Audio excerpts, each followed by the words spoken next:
Спри за секунда. Погледни се. Това ли е животът, който искаш да водиш? Харесва ли ти? Или би променил нещо? Колко време вече стоиш на едно място, чакайки нещо да се случи? Докато се оправдаваш с обстоятелствата, животът ти минава покрай теб. Хората около теб се движат, растат, опитват нови неща. А ти продължаваш да правиш същото, ден след ден, година след година. Истината е, че никой няма да дойде и да те събуди. Никой няма да ти даде живот, различен от този, който сам избираш да имаш.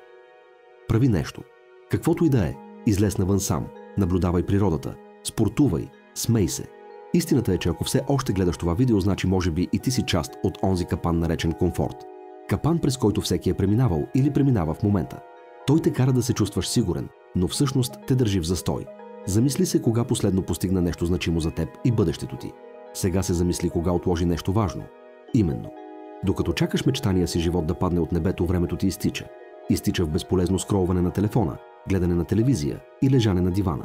Разбери едно, нищо няма да дойде наготово и никой няма да може да те спаси. Ако продължиш да чакаш, ще продължиш и да гледаш как другите живеят живота, който ти искаш. А най-лошата част, ще знаеш, че вината е твоя. Сам знаеш какво трябва да направиш. Спри да чакаш.